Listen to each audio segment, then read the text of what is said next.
एक बार कह दो अच्छा है बजट। बजट इतना बुरा कि गोदी एंकर्स भीख मांग रहे हैं यहां पर निकल के। एक बार कह दो अच्छा है बजट, प्लीज कह दो अच्छा है बजट। अरे नहीं है यार अच्छा बजट तो कैसे कह दे। और ये क्या एक बार कह दो अच्छा है बजट, जैसे कि एक बार कह दो तुम मुझसे प्यार नहीं करती। अबे वो नहीं बोलने वाली। इस वीडियो और बजट के बारे में आगे चल के बात करेंगे। निम्मोताई ने ऐसा रायता फैलाया ना, सब लोग मिलकर के निम्मोताई को यहां पर हेट दे रहे हैं, बीजेपी के अपने लोग भी। इसी के साथ बात करेंगे एप्स्टीन फाइल्स के बारे में, जहां पर मोदी जी हमारे को रिप्रेजेंट कर रहे हैं। एंड साथ में आपको दिखाऊंगा कि आरएसएस के 100 इयर्स के ऊपर एक फिल्म बनी है, इसका टीजर बाहर आ चुका है। एंड टीजर से ही समझ में आ रहा है क्या फ्लॉप शो होने वाला है। बट सबसे पहले शुरुआत करना चाहता हूं आज के पार्लियामेंट सेशन के साथ। राहुल गांधी ने बड़ा एलिगेशन यहां पर लगाया है। एंड राहुल गांधी यहां पर हमारे ex army chief MM Naravane को कोट कर रहे हैं, उनके मेमोआर को। अब ये मेमोआर जो कि पब्लिश नहीं होने दिया जा रहा, क्यों अभी आपको पता चल जाएगा। इसको लेकर के इस टाइम पर बखेड़ा हो चुका है। इसमें क्या लिखा हुआ है, बेसिकली यहां पर बताया गया कि 31 अगस्त 2020 रात को लगभग 8:15 बजे हमारे आर्मी के लेफ्टिनेंट जनरल जोशी, इन्होंने बताया था कि 4 पीएलए के टैंक्स और इसके अलावा पीएलए जो है क्लाइंब करती हुई नजर आ रही है और अप्रोच कर रही है जो इंडियन पोजीशन है उससे। 8:15 से 9:25 तक लगातार फोन मिलाए गए राजनाथ सिंह, डोवाल, रावत और जयशंकर को। उनसे पूछा गया कि हमारे लिए क्या ऑर्डर्स हैं। 9:25 से 10:30 बजे तक कोई रिप्लाई नहीं आया। 10:30 बजे रिप्लाई आया राजनाथ सिंह का और ये कहा गया कि जो उचित लगे वो करो। मतलब कोई क्लियर ऑर्डर्स यहां पर हमारे देश की आर्मी को नहीं दिए गए। और इसी को लेकर के इस टाइम पर ये बखेड़ा हो रहा है कि आखिरकार चाइना के मैटर पे इंडियन गवर्नमेंट और इंडियन टॉप लीडरशिप इतनी ज्यादा ठंडी क्यों पड़ जाती है। स्पीकर सर, ये गारंटीड ऑथेंटिक है। इसमें नारावाने जी ने कहा है कि उनका मेमोआर है, उसे सरकार पब्लिश नहीं होने दे रही है। इसमें सब लिखा है और मैं सिर्फ इसमें से 5 लाइन पढ़ना चाहता हूं, जिसमें नारावाने जी ने राजनाथ सिंह के बारे में और मोदी जी के बारे में बोला है। ये 5 लाइन वही है जो कि मैंने आपको स्क्रीन के ऊपर दिखाई और ये राहुल गांधी को यहां पर पढ़ने ही नहीं दी गई। क्यों? क्योंकि अगर पढ़ देते राहुल गांधी तो ये मैटर हो जाता हाईलाइट। अब अगर ये मेमोआर पब्लिश नहीं हुआ है तो आखिरकार ये कहां से निकल कर आया। ये एक्चुअली में द कैरावान मैगजीन में छपा और इसको यहां पर राहुल गांधी कोट करने का काम कर रहे थे। आप जाकर के इसको कैरावान पे पढ़ भी सकते हो। इसी के साथ आगे बढ़ना चाहता हूं, बजट के बारे में यहां पर बात करना चाहता हूं। अभी आगे चल के आपको बताऊंगा कि बजट में क्या चीजें सस्ती और किसके लिए सस्ती हुई है। लेकिन उससे पहले गोदी मीडिया भाई ये बजट को किस तरीके से दिखा रहा है। Infrastructure, empowering the growth sectors, but at the same time maintaining fiscal discipline. एक बार कह दो अच्छा है बजट। गोदी मीडिया को गिड़गिड़ाना पड़ रहा है मोदी जी के चक्कर में, क्योंकि इस बजट में कुछ बात इस साल के बारे में करी नहीं गई है। 2047 के बारे में बातें करी जा रही हैं। ये तो बड़ा फ्यूचरिस्टिक बजट है, हम इससे 2047 को शेप करने जा रहे हैं। अबे आज की बात कर लो। इसके अलावा इकोनॉमिक टाइम्स के फ्रंट पेज पे आपको दिखाना चाहता हूं, मोदी जी को यहां पर धुरंधर बना करके छापा गया है। बजट का धुरंधर तो पता नहीं, लेकिन बजट का ब्लंडर जरूर कर दिया यहां पर मोदी जी ने। एक बार फिर से आपको दिखाना चाहता हूं, मोदी जी को रणवीर सिंह के गेटअप पे दिखाया गया है। नीचे लिखा गया है आत्मनिर्भर मिशन 2047। इसके अलावा एक और आपको दिखाना चाहता हूं, मोदी जी और निर्मला सीतारमण ये जहाज को निकाल के लेकर जा रहे हैं तूफान में से। अब इस फोटो से दिखाया गया कि मोदी जी नाव निकाल के ले जा रहे हैं तूफान में से, लेकिन ऐसा नहीं। मोदी जी एक्चुअली में नाव को तूफान में लेकर के पहुंच चुके हैं। एंड मोदी जी से कुछ हो नहीं रहा है। और चरण वंदना किस लेवल की करी जा रही है आज तक यहां पर दिखा रहा है बजट। और रिफॉर्म्स एक्सप्रेस में मोदी जी का राजा बाबू बना दिया, कभी लॉयर बना के दिखा दिया, कभी किसान बना के दिखा दिया, कभी मोदी जी को जवान बना के दिखा दिया, कभी मोदी जी को कंस्ट्रक्शन वर्कर बना के दिखा दिया। चरण वंदना करनी को इनसे सीखा। और उसके बाद अगर इनको गोदी मीडिया कह दिया जाता है तो बहुत दिक्कत होती है इन्हें। सुशांत सिन्हा यहां पर लिख रहे हैं, युद्ध और दुनिया भर की अनिश्चितताओं के बीच किसी बहुत क्रांतिकारी बजट की उम्मीद थी भी नहीं। मतलब बजट अच्छा इसलिए नहीं क्योंकि पूरे वर्ल्ड में यहां पर युद्ध चल रहा है, क्रांतियां चल रही है, इस वजह से हमारा बजट अच्छा नहीं है। सुशांत भाई ये बताओ, जब तक युद्ध नहीं चल रहा था तब तक कौन सा रेवोल्यूशन लेकर के आ गए थे मोदी जी इकोनॉमिक्स का? रूबिका लियाकत बजट के तुरंत बाद एकदम से प्रॉम्प्टली यस निकल कर बाहर आ गई। सवाल नहीं पूछे जाते इनसे, लेकिन बजट के बाद आ गई बाहर। वर्ष 2026 का बजट आपको कैसा लगा? इन्होंने यहां पर सर्वे किया, उसमें 83% लोग कह रहे बुरा लगा। बट यहां पर भी एक डिवाइडेड अप्रोच देखने को मिली गोदी मीडिया में। चित्रा त्रिपाठी ये बता रही हैं कि ये बजट कितना घटिया बजट था। 43 की इतनी प्लानिंग कर ली कि 26 में भी कुछ देना है, इस बात को भूल गई। कुछ तो उसके खर्चे कम कर देती, खासतौर से मिडिल क्लास की ओर से ये गुहार लगाई जा रही है। सरकार ने इनकम टैक्स में नई राहत नहीं दी है, ना स्टैंडर्ड डिडक्शन में दी गई। रसोई गैस, पेट्रोल, डीजल सस्ता नहीं किया, जबकि अंतर्राष्ट्रीय दाम अब भी कम हैं। दूध भी सस्ता नहीं किया, जो हर भारतीय की रोज की जरूरत है। एक बार कह दो अच्छा है बजट। चित्रा त्रिपाठी भी बजट को क्रिटिसाइज करती हुई नजर आ रही है। एक बार कह दो अच्छा है बजट। ऐसा लग रहा है नविका कुमार चित्रा त्रिपाठी के बारे में बात कर रही थी, एक बार कह दो अच्छा है बजट। इनफैक्ट बजट की स्पीच इतनी ज्यादा बोरिंग थी कि बीजेपी के अपने सांसद और मंत्री यहां पर सोते हुए नजर आए। 5-year period for the labor intensive textile sector. अरे कम से कम अपने लोगों को एक आधी कॉफी पिला करके बिठा देते, वहां पर बीजेपी के लोग सो रहे हैं। जनता का आखिरकार क्या हाल यहां पर हुआ होगा बजट सुनने के बाद। इनफैक्ट जब यहां पर पूछा गया कि बजट में मिडिल क्लास के लिए क्या है, epic reaction of Nirmala Sitharaman.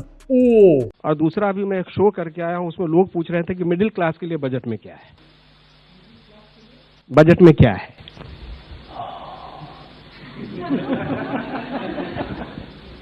Middle class के लिए बजट में क्या है, ये सुनने के बाद कुछ रिप्लाई नहीं निकल कर आ रहा, ब्लैंक हो चुकी है निर्मला सीतारमण। ये है हमारी फाइनेंस मिनिस्टर।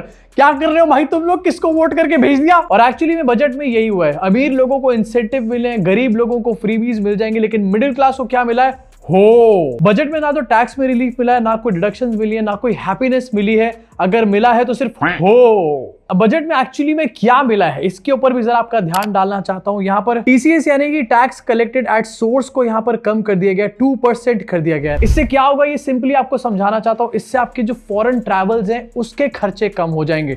इसके सबसे बड़े बेनिफिशियरी पता है कौन होने वाले हैं? खुद नरेंद्र मोदी जी। अबे सबसे ज्यादा इंटरनेशनल ट्रैवल तो वही करते हैं। I propose to reduce TCS rate on the sale of overseas tour program package from the current 5% and 20% to 2% without any stipulation of amount. देख रहे हो टीसीएस कम होने से सबसे ज्यादा कौन खुश है? मोदी जी टेबल पीट रहे खुशी के मारे। अबे कितनी बार फॉरेन ट्रैवल कर रहे हैं हम लोग यहाँ पर साल में, 1-2 बार भी नहीं कर रहे। इनफैक्ट कुछ और चीजें जो यहाँ पर सस्ती हुई हैं, सबसे पहले आपको दिखाना चाहता हूँ। पर्सनल यूज इंपोर्टेड गुड्स, जैसे कि महंगे महंगे चश्मे, महंगी महंगी बेल्ट्स, महंगे महंगे हैंडबैग्स, वो सारी चीजें जो अमीर लोग या फिर पॉलिटिशियंस के बच्चे या फिर पॉलिटिशियंस यूज करते हैं, वो सब सस्ता कर दिया है। गरीबों की चीज को सस्ता करना चाहिए, ये अमीरों की चीजों को सस्ता कर रहे हैं, जिससे अमीर और पैसे बचा पाए। अमीर किसके लिए पैसे बचाएगा, उसके पास तो ऑलरेडी बहुत पैसे है ना। इसके अलावा कैंसर की दवाओं को सस्ता किया गया, कुछ और दवाओं को सस्ता किया गया, which is a very good step. लेकिन एक और चीज, लेदर आइटम्स, फुटवेयर स्पेशली सस्ते करे गए हैं। अमीर लोग सस्ते जूते पहन पाएंगे इसलिए क्योंकि गरीब के पास तो बहुत पैसे है ना लेदर जूते खरीदने के लिए। Textile garment, sea food, tour packages, lithium ion batteries. Battery खत्म नहीं होनी चाहिए, नहीं तो भैया रील्स रुक जाएंगी, और रील रुक जाएंगी तो जनता सवाल पूछना शुरू कर देगी। Solar glass, critical minerals, biogas, CNG, aircraft manufacturing components. हमें बहुत फर्क पड़ रहा है एयरक्राफ्ट मैन्युफैक्चरिंग कंपोनेंट्स से, हमारी जिंदगी साइकिल पे नहीं चल पा रही। यहाँ माइक्रोवेव ओवन और फॉरेन एजुकेशन यहाँ पर सस्ती कर दी गई है। फॉरेन एजुकेशन, फॉरेन इलाज, फॉरेन घूमना, इसका क्लियर मतलब ये है कि आप अब देश छोड़कर निकल लो, सरकार आपको ये कहना चाह रही है। महंगी चीजें यहां पर करी हैं, alcohol, cigarette, nuclear power project component और मिनरल आयरन और कोल वगैरह यहां पर महंगा कर दिया गया है। सिगरेट पीने वालों को बड़ा फर्क पड़ रहा है कि मोदी जी ने 30% या फिर 40% टैक्स लगा दिया। जो आम इंसान के यूज की चीजें थी उसको तो सस्ता कर देते। भाई किन लोगों की सरकार है?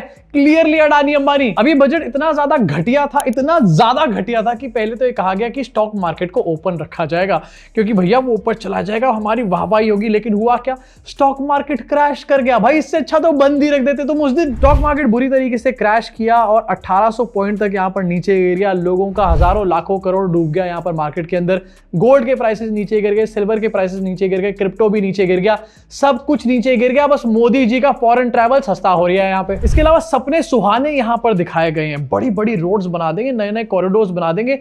फ्यूचर का बजट है।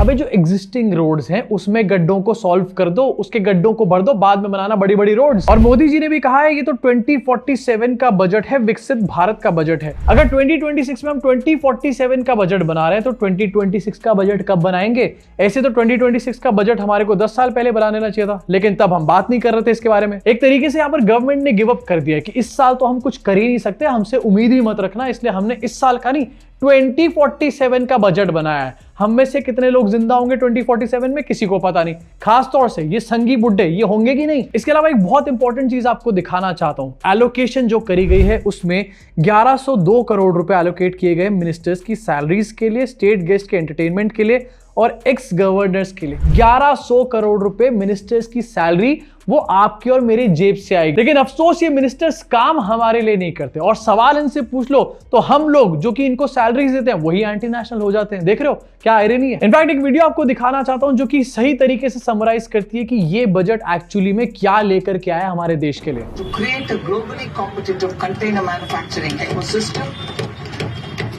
with a budgetary allocation of 10,000 crores over a 5-year period. For the labor-intensive textile sector, I propose an integrated program with 5 subparts. Exactly देश के गरीब का कौन सा विकास हो रहा है। एंड ये माँ बेटे जो सड़क पे बैठे हुए खाना खा रहे हैं, क्या इनको ये बात समझा सकती है सरकार कि हम 2047 का बजट लेकर के आ रहे हैं? ये जिंदा रह भी पाएंगे 2047 तक, जो इनकी हालत है इस टाइम पर? इसी के साथ आगे बढ़ना चाहता हूं और एप्स्टीन फाइल्स के बारे में बात करना चाहता हूं। एप्स्टीन फाइल्स में फाइनली मोदी जी का जिक्र यहां पर आ चुका है। एक ईमेल जो लिखा गया था जेफरी एप्स्टीन को, उसमें ये लिखा गया था, Indian prime minister Modi took advice and danced and sang in Israel for benefit of US president. They had met a few weeks ago. It worked. यहाँ पर ये बताया जा रहा है कि मोदी जी सिंगिंग और डांसिंग कर रहे थे एंड इसके बाद सोशल मीडिया पे मीम्स की भरमार आ चुकी है। मोदी जी नाचते हुए दिख रहे हैं हर जगह।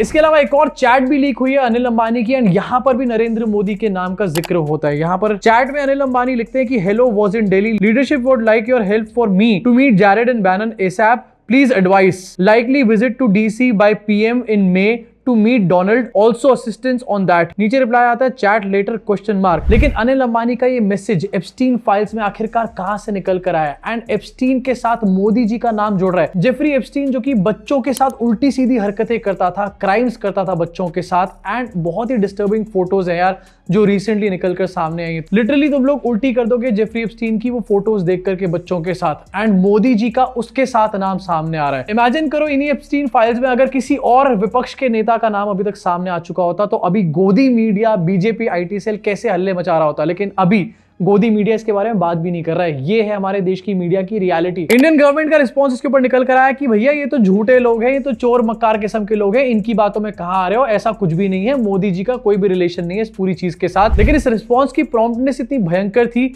भैया इतनी प्रॉम्प्टनेस यहां पर यूजीसी के मैटर में भी दिखा देते। इसके साथ आगे बढ़ना चाहता हूं, आपको बताना चाहता हूं कि पाकिस्तान ने अब ये डिसाइड किया है कि पाकिस्तान इंडिया के साथ क्रिकेट मैच नहीं खेलेगा। मुझे तो ये समझ नहीं आ रहा कि पहलगाम के बाद इंडिया पाकिस्तान के साथ मैच खेल क्यों रहा था और दूसरी तरफ इंडिया खेल रहा था और पाकिस्तान ने मना कर दिया आप खेलने के लिए। वैसे ये फॉर ऑब्वियस रीजंस हुआ है, पाकिस्तान को पता है कि वो हारने ही वाले हैं, लेकिन फिर भी पाकिस्तान ये डिसाइड कर रहा है कि वो हमारे साथ नहीं खेलेंगे। ये डिसीजन इंडिया पहले से क्यों नहीं ले सकता था? इंडिया पहले से ही पाकिस्तान को क्रिकेट में बॉयकॉट क्यों नहीं कर सकता? आखिरकार क्रिकेट मैच और ये चंद पैसे बीसीसीआई के लिए और आईसीसी के लिए देश से इंपॉर्टेंट क्यों हो जाते हैं हर चीज में? एंड ये पहली बार नहीं हुआ, अभी थोड़े दिन पहले बांग्लादेश ने भी इंडिया के साथ खेलने के लिए मना कर दिया था इंडियन ग्राउंड्स पे एंड अब पाकिस्तान वही सेम चीज कर रहा है। हम लोग नहीं कर रहे और ये छोटे मोटे देश आकर के कर रहे हैं। अब इसके ऊपर सुनने में आ रहा है कि आईसीसी कोई बड़ा एक्शन ले सकता है और जय शाह पाकिस्तान से बदला लेंगे, पाकिस्तान को सस्पेंड कर देंगे क्रिकेट खेलने से इंटरनेशनली। लेकिन रियलिटी फिर भी यही रहती है कि बीजेपी जो ये कहती है कि पाकिस्तान बहुत बड़ा दुश्मन है हमारा, वही बीजेपी मैचेस अरेंज करती है, मैचेस खेलती है एंड उन मैचेस के जरिए पाकिस्तान को पैसे भी कमाने का काम करती है और फिर कहती है कि पाकिस्तान टेररिज्म को फंड करता है। इसी साथ एक और न्यूज अपडेट आपसे शेयर करना चाहता हूं। आरएसएस के 100 साल हो चुके हैं और उसके ऊपर एक मूवी बनी है, उसका टीजर आ चुका है